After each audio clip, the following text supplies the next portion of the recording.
Hello, welcome to Rappler Talk. Joining us is Attorney Egon Cayosa, the Executive Vice President of the Integrated Bar of the Philippines.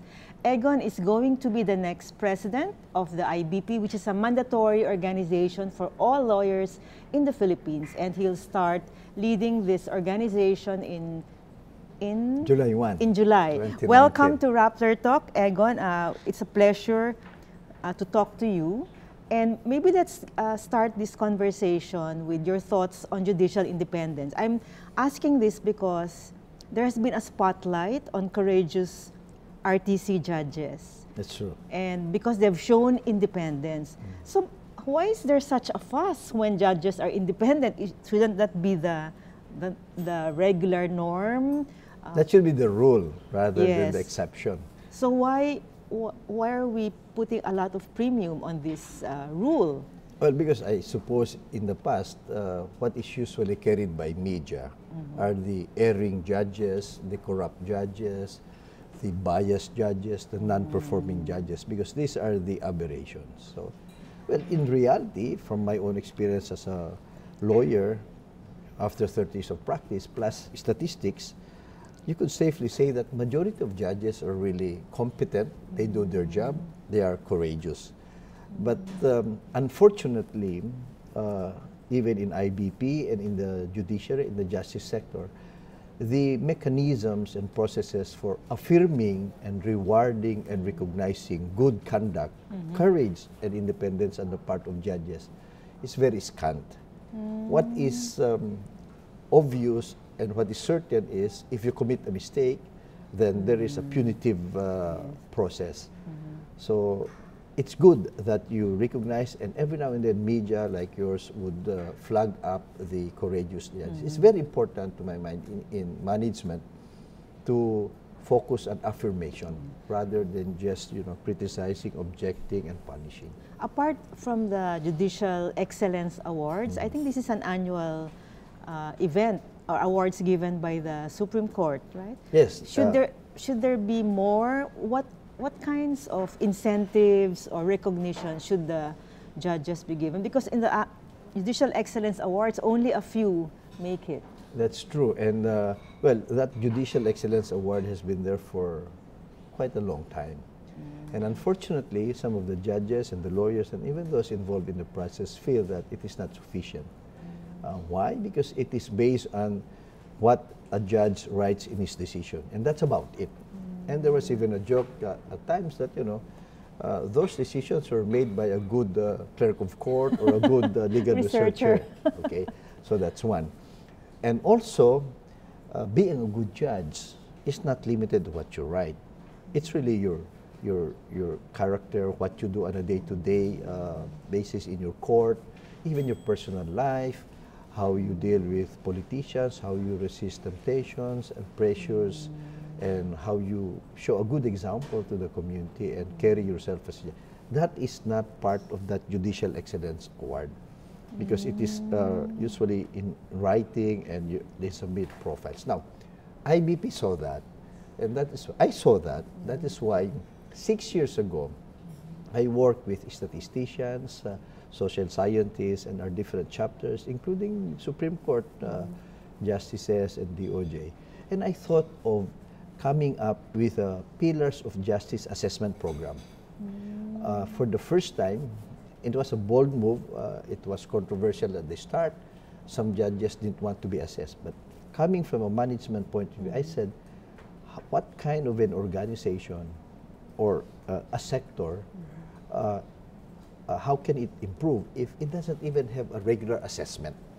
So you mean IBP will assess? Yeah, we designed a program wherein the lawyers in every major city, the lawyers in every province are asked once a year at the same time, last Saturday of every February, when the lawyers have their General Assembly in every chapter, we ask them about all the different offices and we ask them to rate in terms of integrity, competence, timeliness, and efficiency. Do you make this public? Yes, we will. Okay. The other side, the second part would be assessment of the judges. So we ask them, who are the judges in your province or in your city who are exemplary. So they will put the name and the reason why. We also ask the second question, who are the judges who need improvement? So that's where the bad judges go. And we also get responses. And then we also ask, who are the lawyers who can make good judges? So in that sense, all the lawyers are empowered to give a feedback. Correct. It is non-binding. But of course, the design is every year we'll have that, so that at the end of a few years, if you were a judge, you're competent, you're courageous, you're not biased, and you're diligent, and you become one of the top 3 in the province for the past 5 years, that's something that you can show the Judicial and Bar Council. Exactly. That's something that you can show Malacanang, so that you have a track record. So that's interesting. How you started this 6 years ago? No, I started this study, and believe me, it took us 6 years to finally do it. So we did the first PJAP last year? Last year. We now have the results, very beautiful results, and we will do it again on February 24. So the first time you did it, did you make the results public? Yes, it took us, we were very careful first because this is the first time. So we now have a complete tabulation by computerized, centrally here in Manila, not in the provinces, so that the confidentiality and the integrity is assured. And now I've seen the result, very beautiful. Like you could really see that the comments of the lawyers are very detailed. And you could see, and you would see the comments. Now we are sending back to the chapters the result of last year's assessment, so that they know it's for real. Do the judges know that they've been assessed? Of course, because when I was designing it, I talked with the Judges Association, and I explained to them why this is important. It's not really to put you down, but more so that we know where are we. And if we have to ask anyone, usually, who will give feedback? Politicians, the bishops, the priests, media. That's okay. But the lawyers know the judges more than anyone else because they're the ones dealing with them. So the Judicial and Bar Council can use this information, Yes. and you've made this available to them. Yes, as a matter of fact, we have the other year, we had the MOA with the Judicial and Bar Council, I said, and the Supreme Court, I said, this is very valuable for top management so that you know how to assess your judges. This is very costly if you do it yourself. So that we will give you a copy, why don't you help us tabulate it? So the tabulation is done by another entity, insulated from IBP operation, and so that nobody can memorize and know who said what.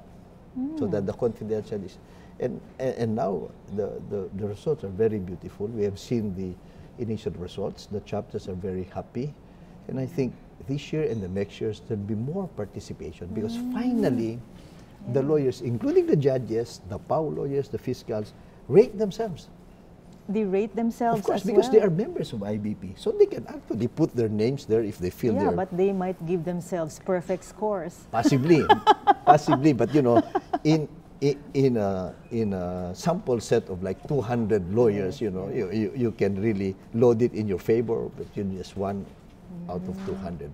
And you would see that, you know, some perhaps are isolated cases, but you could see that if you look at the statistics, there are those who are really good judges. They get very high votes. And there are also those who are bad judges, needing improvement, that you would see consistent ang sinasabi nila. So what's the most common complaint about judges? Very slow, bias, corrupt, always late, absentee judges, judges who are influenced by politicians, judges who have their own rules of court.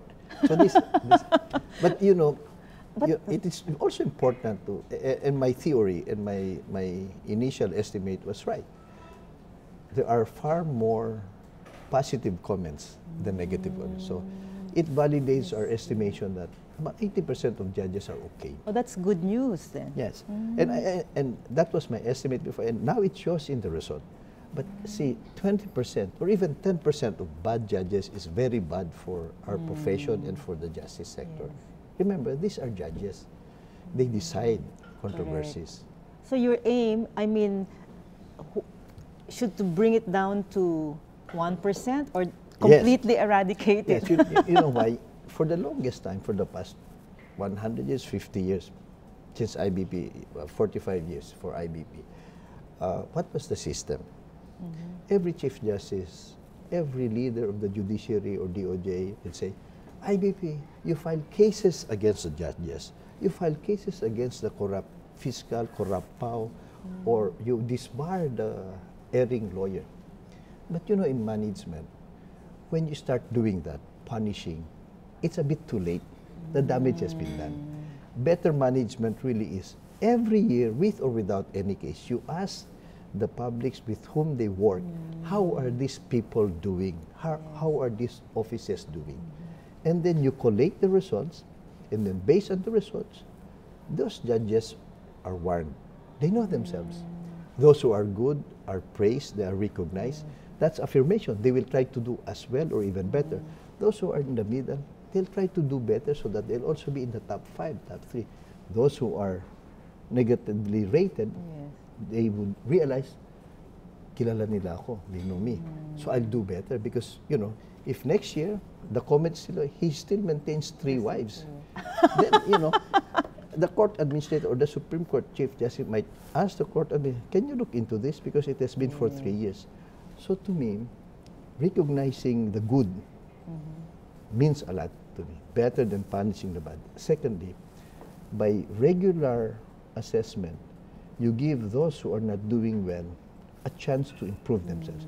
Because if you just file cases, it's too late. The damage has been done. Secondly, because of the very slow justice system in our country, it takes so much effort and so much time to finally punish an erring judge or an erring lawyer. And justice delayed is always justice denied. Do these lawyers who assess the judges, are they anonymous? No, they have to be there. No, I mean, what if the judges learn that, you know, this lawyer... They will never learn because the tabulation is in Manila. It's done by non-lawyers. Okay. And even the tabulation is such that, and we designed it such that after the tabulators input, they copy verbatim what's there. When they send it to a central computer, in 5 minutes everything is erased. So that nobody can make a copy and they cannot identify who said what. So who gives this feedback to the judges? Now the IBP National now will send to each chapter, these are the results for this year. Then we will ask them to post it. So the names of the exemplary judges and the lawyers will be published, and the comments and the votes. Those who are not performing well, then negative, we will put the comments, but the names will be coded Judge A, Judge B. Judge. But so they will be sent copies so that they will know. No, the chapter. So that will be on the bulletin board of every hall of justice. So that the good judges will at least recognize, public recognition. No, but I mean those who have been rated negatively, they will know. By the comments, they should know themselves. But if they really want, they can. In the program that I designed, if you suspect you're in the negative list, you can actually write the Chief Justice or the President of IBP and ask, am I that person? And they will respond to you in private. Unfortunately, yes, but we don't also want this to be used as a shaming mechanism. We don't want this because you also erode the respect of every lawyer in every province to these judges. But definitely, by the comments, they would know themselves. Yes. Huli na sila. Kung may nakalagay na Judge A, corrupt. Palagi nagsasabong. Or tumatanggap ng regalo or ng bribe. So they would know themselves. So alam nila that they're being watched. Yes. That people know. That ends the culture of impunity. Because in the past, what would the crooks do? They will say, you don't agree with my decision, you appeal. That's a challenge. Anyway, you can appeal. You don't agree with me, you can appeal. But appealing will take a lot of time. Okay. Or they say, you don't like me, I'm bad, you file a case against me. Everybody knows it takes so much time and effort to file a case. And that's not the business of lawyers, There are a few who would courageously do that. But for the complainants, the ordinary citizens, it takes forever. So to us, rather than go do the end game, why don't we be more proactive and inform the judges, this is how you're being rated, sir. Shape up. Because I suppose a good Chief Justice, when he sees that this judge has been rated this way negatively for so many years, he'll start saying, you know, do a discreet investigation. Or he can even call, Judge, you're rated here, just between the two of us, can you just improve? So the Supreme Court will be given copies and including the names. Yes, only the see. Chief Justice as head of the JBC and the Supreme Court will know the whole story, and the President and the governors of IBP.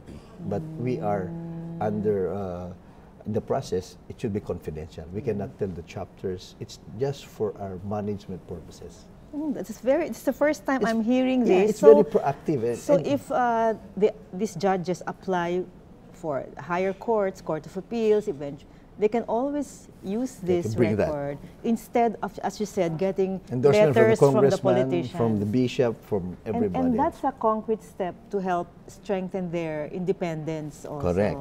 You know why also? There are many good judges out there.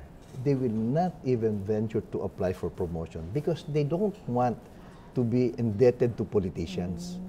And they know that if you don't have endorsement, your chances of making it will not be as big as the others who have endorsements. Because necessarily, Malacanang is a political office. And inevitably, you know, people make their comments, endorse. How about those judges who don't want to be contaminated by that practice? This yearly assessment will hopefully give them a portfolio that they can say, sir, this is a matter of record. My province, my fellow lawyers, those who appear before us for the past X number of years, I've been in the top 3. You can't erase that. And to me, the integrity, the honesty, and the candidness of the lawyers assembled, it's very difficult to conspire among lawyers. They have their own. I thought it was the easiest thing to do. No, it's not. It's not. And especially if it is in confidence, like nobody will be known. We just make sure that nobody votes twice. That's why we limit it to those lawyers who are there in the hall, and it has to be done in 30 minutes. After the voting, the survey, all the results are put in a sealed envelope, sealed in front of everyone, and sent to IBP National on the same day by courier. When it reaches us, it's sealed. It's only open when it is tabulated. So this is timely. It's going to happen last Saturday of February, right? February 24. We'll do it again. That's the second time. And then when can you know the results? The results can be tabulated in 2 months' time. And who assesses you, the lawyers? Can the judges also assess you? Because the third question there is, name a lawyer who is who may be good judge.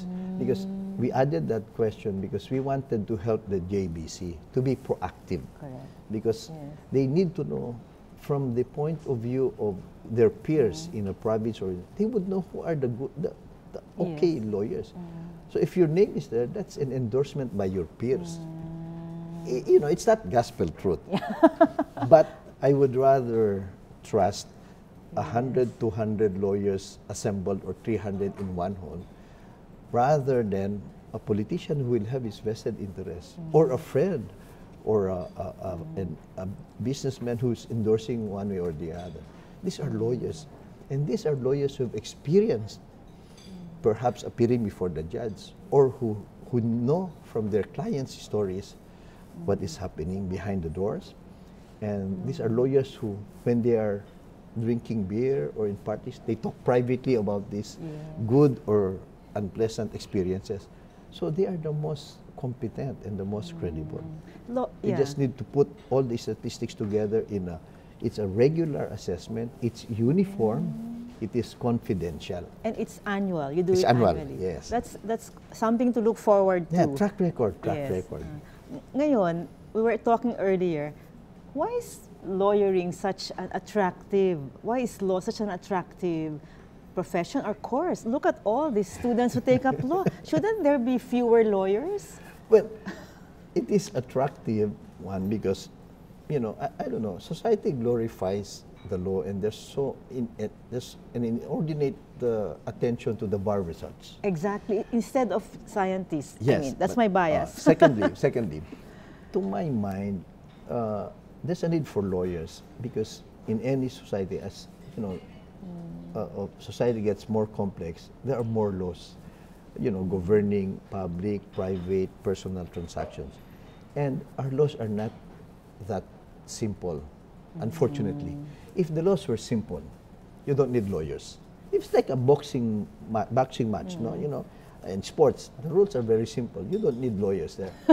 But the laws are not all laws are good laws. Okay. Not all laws are consistent. Yeah. There's so many laws. There are laws that are not enforced, and only the lawyers know. The decisions of the Supreme Court and the judges vary from one period to the other. So an ordinary citizen will be lost in the maze. And to me, that's the reason why there is an attraction for lawyers, because our governmental processes are not efficient. They're not transparent. They're not consistent.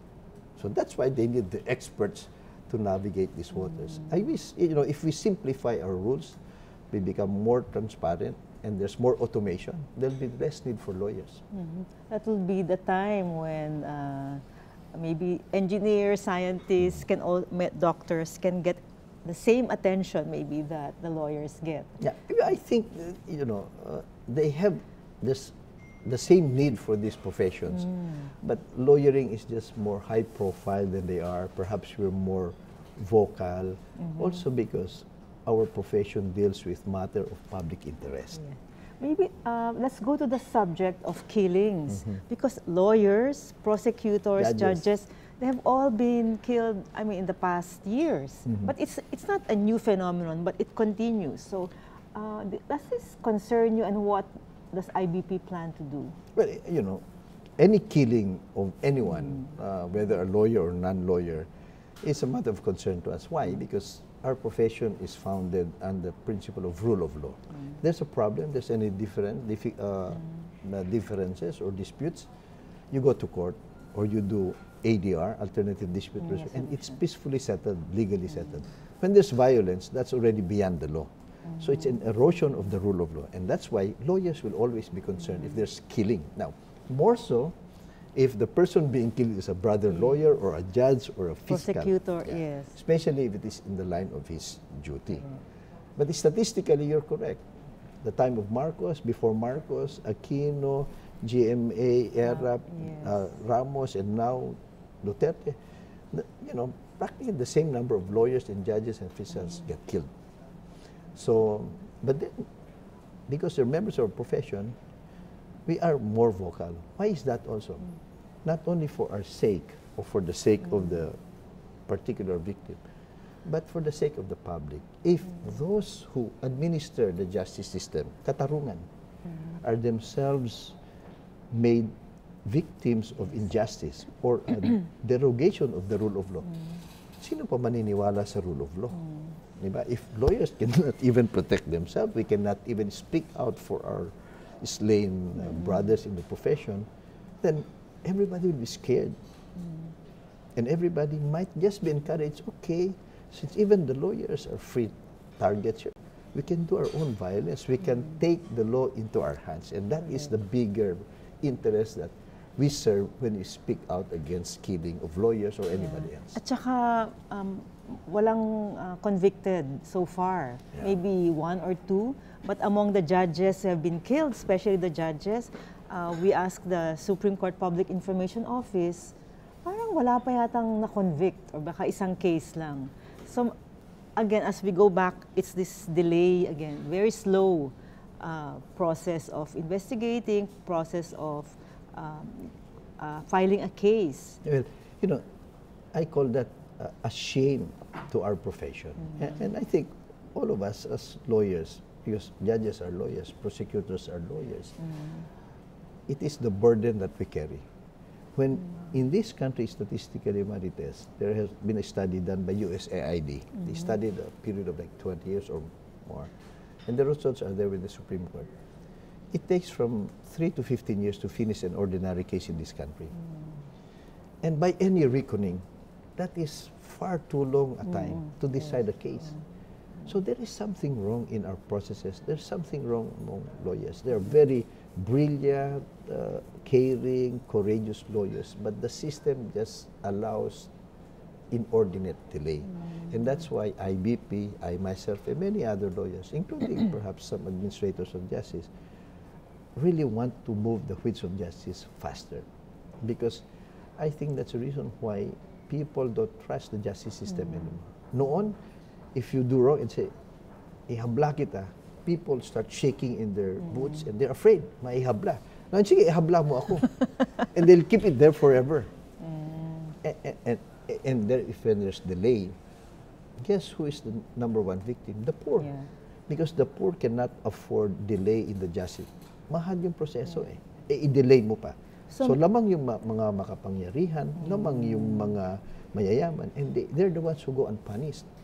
It's really a shame in this country, and I hope the Supreme Court will not disbar me, but I think they agree. They agree that we have failed our people because all of us are in one way or the other to blame for this. So the rules are archaic. So far, they've been unwilling to do revolutionary changes like one-day trial rule. Iba ba yun sa continuous trial? Iba pa yun. That, they've been many, to the credit of some chief justices and some justices and administrators. They've been a number, over the years, a number of incremental improvements. Correct. But to my mind, if it's not revolutionary, it might not be enough. There have been many, like continuous trial is okay, it helps, but still, it's not enough. It's not Example, if you compare it to other countries, like other countries, in 6 months, 1 year, everything is done. Here, 10 years, 15 years, hindi pa tapos. Example ng revolutionary. Like for example, like one-day trial rule. What's the practice now? Because all the judges, bilisan nyo yan, so what they do. And every month dapat may hearing ka. So what do they do? Because there are many cases, they'll call 50 cases in 1 day. Doon pa lang sa pagbabasa ng mga attendance, ubus na yung umaga. Yes. So, and then it's wasteful because all the lawyers are there, all the witnesses, all the parties. It's a waste of time. And then, mag-witness ka. After 15 minutes, there are many others. Tama na muna, come back next time. Eh di tinuruan na yon pagdating ng tuturuan siya, mali ka dun. They'll adjust their testimony. It's not efficient. Why don't we just ask? And it has been there. It has been proposed to the Supreme Court, I think 4 years ago. But it's still there. Why don't we just submit all the arguments and all the affidavits, and the judge will just have no other hearing but this one. All the witnesses, all the lawyers done. Pag-usapan na, and then at the end of the, by midday or in the afternoon, the judge will say, I think, mas tama mga ito. And then, issues done, and then just come up with a resolution. What's the advantage of that? No opportunity for political pressure, no opportunity for suhol, no opportunity for lying or changing testimonies. Imagine a case where it starts with one judge, he gets promoted, it's inherited by another judge, who gets sick, and then another one. By the time the 5th judge decides, wala na yung witnesses, yung mga nababasa na lang niya. So what about observing the demeanor of witnesses? Yun ang nangyayari dun sa mga long pending cases. Kawawa yung juez na nag-inherit. So, to me, it's stupid to do it that way. Yung bang piecemeal. But so far... That's too radical maybe for our system. It's necessary. Yeah. It's even more efficient for us lawyers. But the lawyers also keep asking for postponements. Yeah, because the rules allow. But this also what advocacy, we have to change also the way practicing lawyers do it. Correct. And the corporate lawyers will agree with us, majority of lawyers. Sa amin, boundary system Appearance fee. Appearance fee. So, per as hour long as ba kayo? Yeah, per appearance. As long as you appear there, Your Honor, I'm sorry to tell you, my witness is not around. Or if they say, no more time, so we postpone, they get paid. For wearing the necktie or for appearing in court. Why don't we do success fee? So that you only get paid so little, but at the end when the termination fee, so that every lawyer will push for fast. But believe me, Marites, every lawyer wants to do that because you get a lot more when you finish the case. But the rules do not allow us.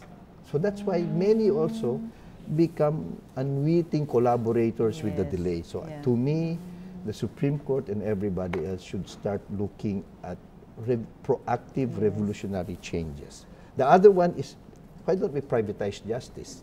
What do you mean, Because privatized? for now, why is the justice system slow, sometimes corrupt, inefficient, expensive? Because it's a monopoly by government.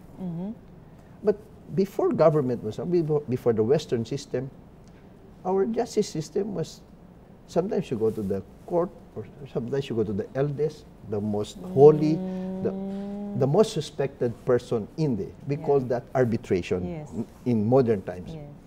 You wouldn't believe it, Marites. 1953 pa, meron ng arbitration law that allows the parties in dispute to agree themselves, sino bang pinagkakatiwalaan natin dito? He doesn't even need to be a lawyer. They choose him, then he becomes their chosen judge. They agree how much they pay him or what are the guidelines, and then he resolves. Once he resolves, nobody can appeal because they are the... So, meron na yan eh. There's also an ADR. Is that like mediation? No, mediation It's is, that's different. another Okay. Aspect na yung pag-usapan and then they agree. Yes. Ito naman, parang private judge. But then, anong nangyayari? And then there's ADR Act 2004, there is Supreme Court rules on ADR 2014, supporting all of this in paper, but it's not being implemented. Ang nangyayari is, everything, you have to go to government. You have to rely on the fiscal. And so, number one, kulang na nga sila. So, clog ang dockets. Pangalawa, though, what's the system? Whether if you're a judge or a fiscal, whether you prosecute 10 or 100 in a month, or you decide 1 or a dozen cases in a month, you receive the same salary. So there's no incentive for more efficient management of. So kulang eh. The reward system is not there. Standard salary sila eh. So even that, the compensation, what we are proposing is give the judges, the fiscals, a base pay, a decent base pay. And then, Now, the more productive ones, you give them more salary. And that's how the private sector does it. Yung privatization naman is, you know, you have doubts about this judge or palaging nagkakasakit. You file a motion, judge, palaging sakit, we just choose Attorney Cayosa, he might be good. What's also good there is, look, the lawyer, usually pag arbitration lawyer yan kasi you rule like a judge. Yes. So you have to know rules of evidence and the lawyers know better. So kung ikaw yung lawyer and I'm a banker, they bring to me let's say a petty case or land case, I'm not good at that. I say, I'm sorry, I'm not good at that. Go to the next expert. So I will only accept the arbitration cases brought to me where I'm good at and I have time. yeah. But what about the judge? Whether you know, because not all judges are experts in everything. Yes. So, but when it is ruffled to you by chance, you cannot inhibit. You'll have to pretend that you know, or you have to study. Ang dami mo nang ang kaso. So at the end of the day, sometimes their ignorance or their limitations would show in public. That again erodes. So, ganun ba yung, and that is why I think in economics kasi, if it's a monopoly, then it becomes inefficient. I think that is what is it. We should have a additional focus. I'm not saying we should replace Yes. the judges. Provide competition. Yeah, healthy competition determined by the market, because the parties will choose the lawyer or the arbitrator who's known to be honest, competent, and timely. So, yung mga hihina-hina, wala nang pupunta sa kanila. Eh yung huwes kasi, mahina ka o magaling, eh ikaw lang yung huwes eh. Eh di force to good, nasa iyo lahat. So last question, Attorney Cayosa. You've been a lawyer for 30 years. Yeah. How is it different being a lawyer today under the time of Duterte compared to past years under different, contexts? Well, not much difference statistically. As I said, the violence, of course, in any administration. But, well, our main attribute as a lawyer, you have to be courageous. Especially with this president, because he's fond of making all of these threats and all of these cuss words. He can shame you in public, and the antidote to that there is your own personal integrity and courage. But at the same time, since he's a lawyer, he should understand the law. You know, all presidents, when you're a lawyer, you would understand. He was a fiscal for a while, so he knows the limitations and the parameters of. And that's why if you listen very carefully with him, he says one thing, but then he comes up with an escape clause and says, oh, but you know, they have to follow due process. But of course, ang na-highlight yung mura niya at saka yung pananakot niya. And if you're not a discerning lawyer, yun ang makikita mo if you don't have courage. And that's why kami naman, nothing political, we stand by the rule of law. And we will not get tired in IBP in reminding this president or any power that be that, you know, it's much safer for our country, better for our democracy, for our way of life. Rule of law yan. Hindi dahil galit ang presidente, hindi dahil matapang presidente. So, nowadays, we need more courage. Especially with all of these killings, not only of lawyers, but everyone. Parang nagiging free-for-all na lahat. It is unnerving for the fiscals and the judges. There's so much threat and danger, not only to them, but their families. And that's why the lawyers, all of us, should also join ranks and say, we're with you here. We're with you here. Because otherwise, we cannot afford a system where the judges are scared, the prosecutors are scared, and the lawyers are scared. Wow, thank you so much, Attorney Cayosa. That was really very inspiring, that part about lawyers, judges, you know, and maybe everybody. This is a time to show that we're courageous because of the climate that's surrounding us, triggered by all the killings. So thank you very much. And to our listeners and viewers, thank you. And we'll continue talking about issues that have to do with the rule of law here in Rappler Talk.